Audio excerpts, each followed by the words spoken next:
Hello again, this is Professor Lucine, and this is a review summary, maybe a bridge video from week 2 to week 3, or from update 2 to update 3. I just want to go over everything. A lot of you had some questions about interpretation, and so I'm going to try to walk through it again, make sure everybody gets on the same point of the process. So what you see on the screen is my Descriptives tab. And some of you need to clean this up. You've been copying and pasting. Make sure it's a table and make it look good and see the spacing and how easy it is to read and everything is written out. And then I've put additional information here to check it out. Also, notice how it's centered on the screen. This is what you need to do for each tab. Is you center it around the information relevant to the tab and then hit save. Make sure that your tab is properly labeled. Also, make sure that you have written some text about it. And what I put here is create a text box or insert shape. How do we do that? Well, if you're under insert, here's text box. Click on that, and I can just start typing, as you can see. I'm going to delete that. Or if you want to do a shape like this, so it designates, and I like this better, but I'm not requiring it. You go insert and then to shape. And then you can choose any one of these. I like the box that has the rounded corners. See, it comes up filled for me. What you can do then is, I'm just going to go right up to the shape styles, shape fill, and I go to no fill. And I can change the outline color. I can change it to red or whatever I want. I can actually change the weight of it, so I can make it thinner or I can make it thicker, whatever I want to do. So that's what I want you to do. Each tab you do needs to have some explanation, and your work should be centered here. So this was an easy step. This was just the descriptives. This gave us some insight into some, where the benefits have been paid, some average and median, how they were different, the number of $0 claims, the maximum, all that stuff, and how it influenced the total. Then we did the descriptive. So this would need, this has a lot of information in it, but, and make sure that you are making this figure attractive, good looking. Okay, I don't like the font there. Make sure you stay with a consistent font. I am partial to Arial. There it is. There, that's cleaner. Yeah, that looks better. Sometimes this defaults to gray. I changed it to black. This is the other thing too, that this gives you a chance to play around with how to manipulate it and make it look better. I added these arrows. This again was an insert shape. And then this was a insert text box. Okay. So there should be an explanation of what's here. I could do it as simple as add it in here, but when I copy and paste it over, I want it to look good. That looks better, doesn't it? The next step was the outliers. Initially, I had removed 21. And again, I think there was room for an improvement. I'm going to zoom this out a little bit, just so we can kind of see the comparison here.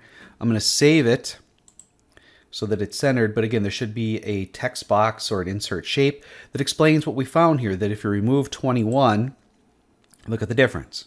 Yeah. Also, it would be interesting to go down and look at these to see what, what's the cause? Is it what's interesting about this? What, the 21 most expensive claims, what percent do they represent? And I can do that simply by doing the difference of what the original was minus what the new status is. That just means it needs to be wider, but I probably just need to change the font size to an 8. Yeah. That's the difference. What's the percent difference? It's equal to the difference done divided by the original. So it decreased. The difference, it decreased by 51%. I got to turn that into a percentage and improve that. So the difference is 53% of the original, because that's the difference. I could put here difference. 21 outliers removed. And this is the percent reduction from original. I didn't spell that right. I realized that. I'm trying to speed this up though. So make sure you're explaining what's here. Why is this important? Because this is important because a handful, 21 outliers represent 53% of the total amount benefits paid. And that's important. That's important to know because if we just go by descriptives and we're like, the average amount of a claim is 5,200. Well, it drops down to a different number when you remove just 21. And how many is 21? If I was to go equal 20, it would be 21 minus, it would be, okay, I have it up here, 696 divided by 717, which is the original amount. So it's, the difference is only less than 3%, like 2.8 or whatever it is. That's what you would talk about in your box right here. Yeah. So I also looked at it, what happened if we remove 34%. I didn't do the comparison here, and that's wrong. I'll save my work.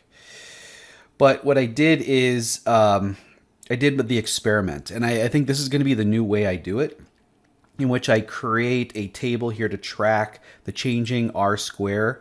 And this is with annual trend, by the way. I kind of jumped ahead here.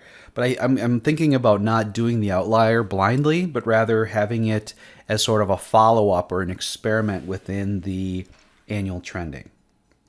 And I felt that this was a more valid, a more scientific way to decide what outliers to remove. It also gave us an indication how it affected the forecasted lines. And I like this better. And so I'm going to be doing this from now on. You do not have to do this. This is going to be the difference I make in the future semesters in which I teach this. Okay. So the natural thing to look at now is the annual trending. And this was for the count. We plotted, scatter plot, 2015 to 2021. Why? Because 2021 is a complete year, so there shouldn't be any more claims filed. But there are 49% of the claims in 21 are still open. So the total paid for 2021 is still going to increase. We're currently sitting at a little over 200,000, which, if we look at previous years, would be an all-time low. But that's going to increase. The 2020 is probably also going to increase, though. We have about 4 to 5% open claims from 2017 to 2020. So it probably isn't going to change too much, but it may go up slightly. So when we look at the trends themselves, it may go up a little bit. So this trend line may go up a little bit, but we do have a forecasted estimated total paid loss, or I shouldn't say loss, but total paid benefits of just under 500,000. But the R-square value is not good. It's only about good for the bottom one, and that's a small percent. What percent? 5% of the total benefits paid. You see how we can look at the stuff and then look at previous work and make comparisons. As you can see, that title should be improved a little bit. This one is better. Again, I'm finalizing or attempting to finalize my my figures and tables, make them look good, and then provide comments. So the question here was, how is the safety program performing? Well, it appears that the claims are increasing, though the forecasted to 2023, the R-square is not great. And we have this we have this very interesting discrepancy here in 2020. Why is that so high? Because all these other data points seem to be closer. And if we look over here at the total benefits paid, 2017 has a high point, 2020 has a high point. We have lower points in other areas. So how's the safety program performing? Well, based on these two graphs, we will definitely be able to find room for improvement.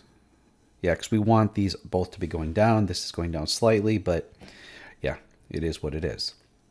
I removed 21 outliers. Did it change anything? Not much.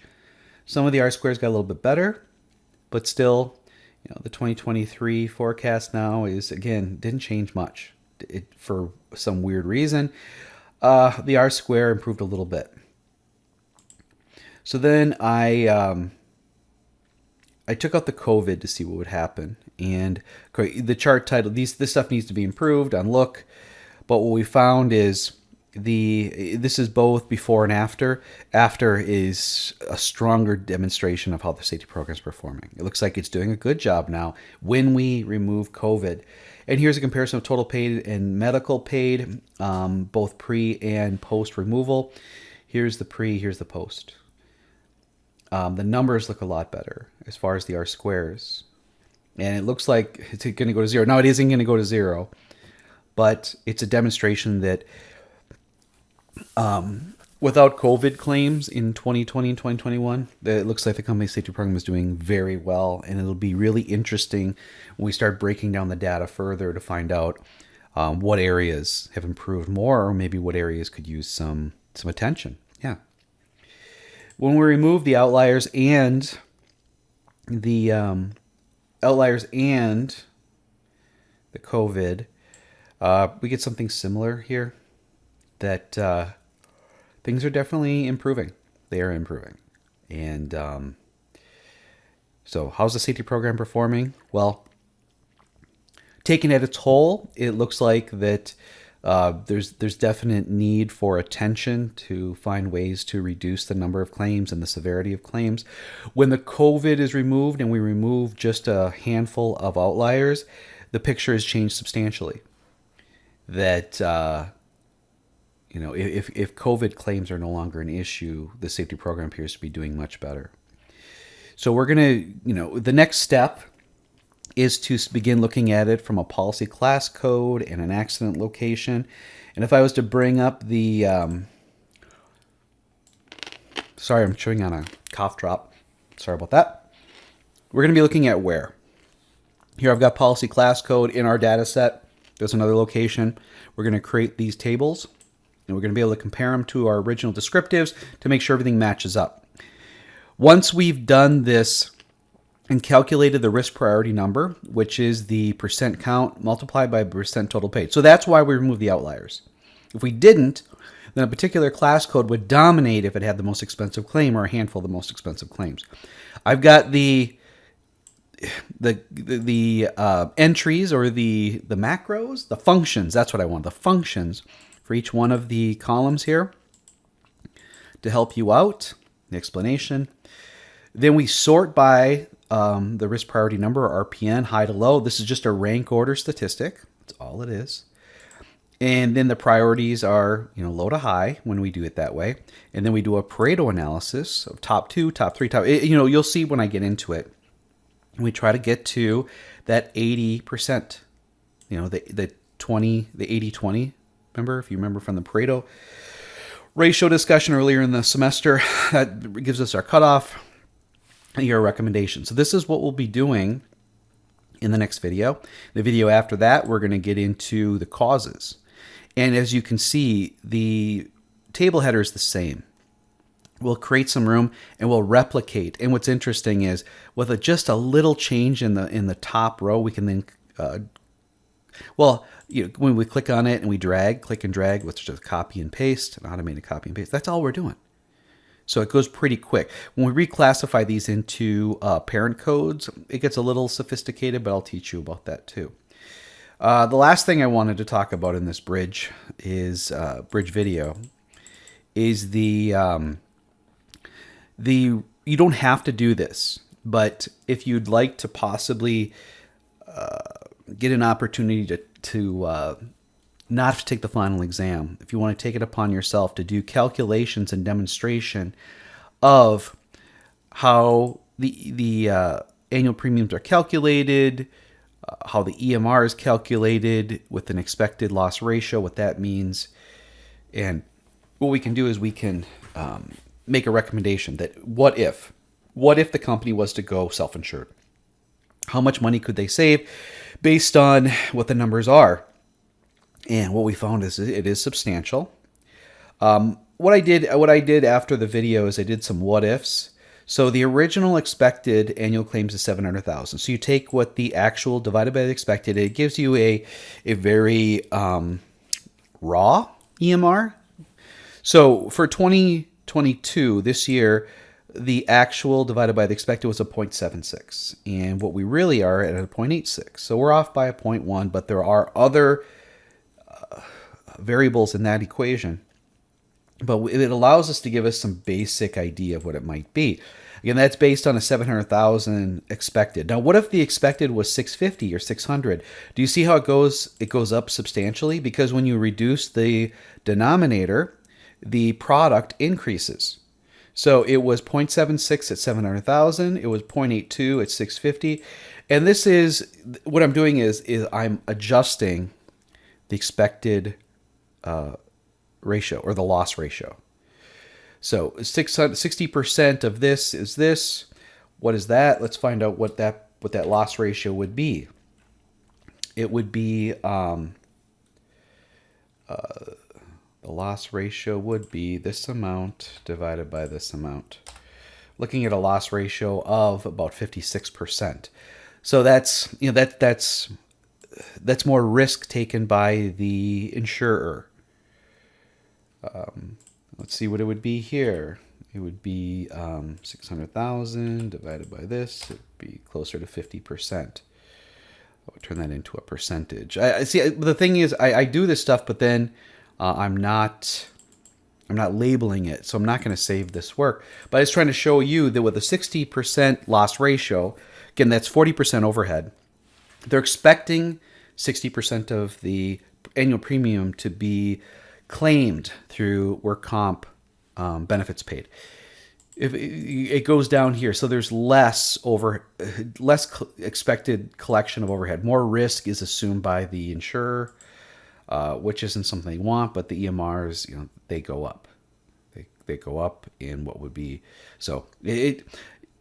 For what it is, these are just kind of the estimated numbers, things we can claim. But if you accept this challenge, your deep dive into the calculation of the EMR, how loss ratios are tabulated, calculated, included, and then looking at the actual numbers to see what they are now versus what they can be in the future. That's taking on some extra work, but I think it is interesting. And I think those of you who do it and do a really good job of it, you would not have to take the final exam. That's my offer to you. I think it's interesting. Down here are just some of my estimates of the 3-year rolling average. And that's what these things are, the actual versus the expected. So I'm going to end it there. I'll be join me in the next video to explore what I believe will be where and what are our where variables, policy class code, and accident location. We'll explore them both.